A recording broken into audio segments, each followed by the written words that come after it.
नमस्कार मैत्रिणींनो, श्री स्वामी समर्थ। मी उज्ज्वला वाघ स्वागत करते तुमचं माझ्या रसभरीत खानदेशी या यूट्यूब चॅनलवर। तर आज आपण कसुरी मेथीचे पराठे बनवणार आहोत। गुजरातीमध्ये त्याला ठेपले पण बोलतात।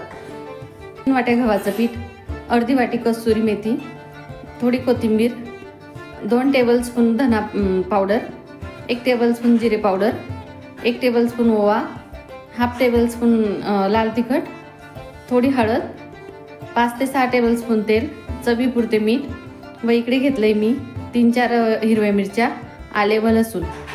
तर हे आपण कुटून घेणार आहोत। तर हे बघा मैत्रिणींनो, ज्या मिरच्या, अद्रक व लसूण घेतलं होतं ते आपण कुटून त्याच्यात टाकू, खूप छान टेस्ट येते त्याची। तर हे 3 वाट्या पीठ मी 3 लोकांसाठी घेतलंय, 3 मेंबर्ससाठी। तर याच्यात घालून घेते मी आता कसुरी मेथी, कोथिंबीर,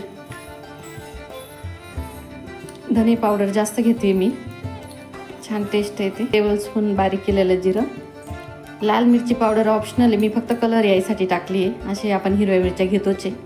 ओवा 1 टेबलस्पून, मी ओवा छान क्रश करून घेतल्या, थोडी हळद, चवीपुरते मीठ व 2-3 टेबलस्पून तेल। आपण छान असं मिक्स करून घेऊ आधी, मग थोडं थोडं पाणी घालून कणिक करून घेऊ याची।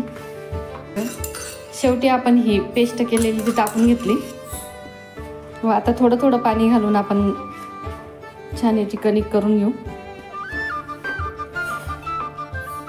ते बघा मैत्रिणींनो, छान आपली कणिक करून घेतली। तर छोटे छोटे गोळे करून आपण पोळीसारखे छान लाटून तव्यावर शेकून घेऊ यांना। तर हे बघा मैत्रिणींनो, इकडे मी थोडं पोळपाटला तेल लावून घेते व असे छोटे छोटे गोळे करून घेतले।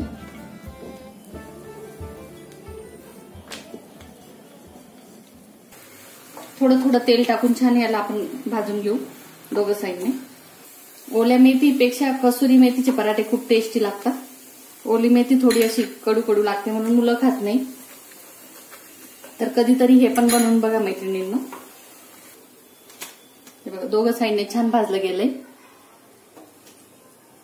हे बघा मैत्रिणींनो, इकडे मी चटणीसाठी थोड्या डाळ्या शेंगदाणे, कढीपत्ता, कोथिंबीर, 2-3 हिरव्या मिरच्या, आले, लसण व थोडे मीठ टाकून घेतले व ही मिक्सर मधून काढून घेऊ आपण।